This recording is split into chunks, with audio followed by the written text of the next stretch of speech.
The little girl's voice was so soft it almost got swallowed by the noise of the bus station, but the words themselves cut straight through the chaos. Please don't cry. Mama broken bar, you can borrow my dad. The Navy soldier froze mid-step, her duffel bag sliding slightly from her shoulder as she looked down. In front of her stood a girl no older than 6, with wide, earnest eyes and hair tied into uneven pigtails, holding the hand of a tired-looking man in a worn jacket. The soldier's tears, which she had been fighting since she stepped off the bus, finally spilled freely. And if this moment already has your heart tightening, stay with this story till the end, and if stories like this touch you, don't forget to like the video and subscribe, because what happens next will stay with you long after the screen goes dark. The soldier's name was Ava Reynolds. She had just returned from her second deployment with the Navy, a deployment that had taken more from her than she had ever expected. She wasn't crying because of pain or fear anymore, she was crying because she felt empty. Her mother had passed away while she was overseas,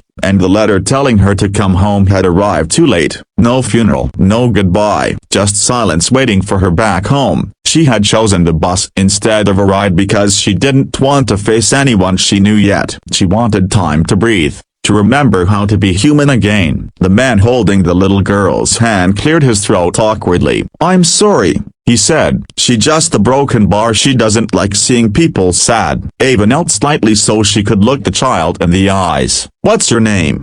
she asked, her voice trembling. "Lily," the girl replied proudly. "And this is my dad, Mark. He makes pancakes when I'm sad, so you can borrow him." Mark flushed red, embarrassed, but Ava laughed through her tears for the first time in months. That laugh surprised her. It felt foreign, like a language she used to know. They ended up sitting together on a bench while waiting for the next bus. Lily chatted endlessly, telling Ava about school, her missing tooth, and how her dad wasn't very good at singing lullabies but tried anyway. Ava listened, nodding, occasionally glancing at Mark, who seemed like a man carrying his own quiet weight. When Lily finally ran off to watch buses arrive, Mark spoke softly. He told Ava that Lily's mother had died 3 years earlier in a car accident, and since then, Lily had made it her mission to fix sad people. Ava swallowed hard. Two strangers, bound together by loss, sitting in a bus station that smelled of diesel and cold air. Ava almost didn't tell them her story,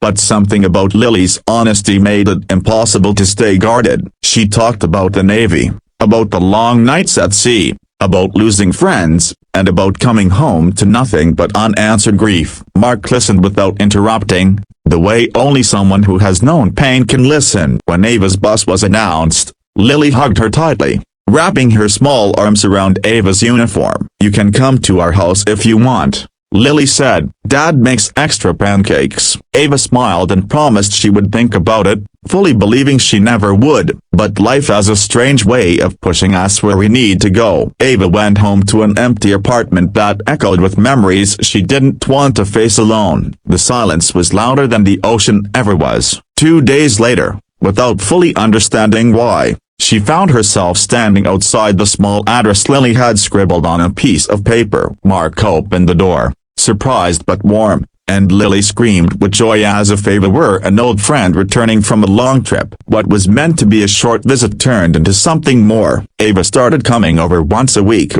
then more often. She helped Lily with homework, listened to Mark talk about his late wife, and slowly began sharing pieces of herself she had buried deep. There were challenges too. Ava struggled with nightmares and sudden panic. Mark struggled with guilt for feeling happy again. Lily struggled with the fear that everyone she loved might disappear. There were arguments, misunderstandings, moments when Ava thought it would be easier to walk away than to stay and feel everything. The turning point came one night when Ava woke up screaming from a nightmare while staying over. Lily ran into the room and climbed onto the bed, holding Ava's face in her small hands. "It's okay," she whispered. "You're here." Mark stood in the doorway, tears in his eyes, realizing that healing wasn't something you did alone. It was something you borrowed from others. Piece by piece, months passed. Ava found a therapist. Mark found the courage to talk about his grief openly. Lily found stability in knowing she wasn't alone anymore. The day Ava received an offer to re-enlist, she sat at the kitchen table,